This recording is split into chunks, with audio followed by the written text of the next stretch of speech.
Mumbai Indians captain Hardik പാണ്ഡ്യയെ വിമർശിച്ചതിന് AB. ഡിവില്ലിയേഴ്സിനെതിരെ ആഞ്ഞടിച്ച് കെ.കെ.ആറിന്റെ mentor Gautam Gambhir. Indian Premier ലീഗിൽ ഒരു ടീമിനെയും നയിച്ചിട്ടില്ലാത്ത ഡിവില്ലിയേഴ്സിന് പാണ്ഡ്യയുടെ ക്യാപ്റ്റൻസിയെക്കുറിച്ച് അഭിപ്രായം പറയാൻ യോഗ്യതയില്ല എന്നാണ് ഗംഭീർ ആഞ്ഞടിച്ചത്. ഹർദിക്കിന്റെ ക്യാപ്റ്റൻസി ഈഗോയിൽ അധിഷ്ഠിതമാണെന്നും അവന്റെ ആറ്റിറ്റ്യൂഡ് ഫേക്കാണെന്നും ഡിവില്ലിയേഴ്സ് കഴിഞ്ഞ ദിവസം പറഞ്ഞിരുന്നു. ഇതിനെതിരെയാണ് ഗംഭീർ എതിർത്തത്. വിദഗ്ധർ പറയുന്നതല്ല പ്രധാനം, എങ്കിലും പറയുക എന്നതാണ് അവരുടെ ജോലി. ടീമിന്റെ പ്രകടനത്തിലൂടെ ആണ് ഒരാളുടെ ക്യാപ്റ്റൻസിയെ വിലയിരുത്തുന്നത്. മുംബൈ മികച്ച പ്രകടനം നടത്തിയിരുന്നെങ്കിൽ എല്ലാ വിദഗ്ധരും ഹാർദിക്കിനെ പ്രശംസിക്കുമായിരുന്നു. ഈ സീസണിൽ എം.ഐ മികച്ച പ്രകടനം നടത്തിയിട്ടില്ല. അതിനാലാണ് എല്ലാവരും അവരെക്കുറിച്ച് സംസാരിക്കുന്നതെന്നും ഗംഭീർ പറഞ്ഞു. ഹർദിക് പാണ്ഡ്യ വന്നത് മറ്റൊരു ഫ്രാഞ്ചൈസിയിൽ നിന്നാണെന്ന് മനസ്സിലാക്കേണ്ടത് പ്രധാനമാണ്. അതിനാൽ സമയമെടുക്കും. അദ്ദേഹത്തിന് കുറച്ചുകൂടി സമയം നൽകുക. അദ്ദേഹത്തെ വിമർശിച്ച വിദഗ്ധർ ഒരു ടീമിന്റെ നായകനായ സമയത്തെ അവരുടെ പ്രകടനം കാണണം.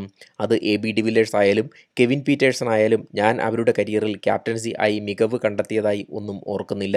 അവരുടെ റെക്കോർഡുകൾ മറ്റേതൊരു ക്യാപ്റ്റനേക്കാളും മോശവുമാണെന്നും ഗംഭീർ ആഞ്ഞടിച്ചു. ഈ വിഷയത്തിൽ നിങ്ങളുടെ അഭിപ്രായങ്ങൾ കമന്റ് ബോക്സിൽ പങ്കുവയ്ക്കുമല്ലോ.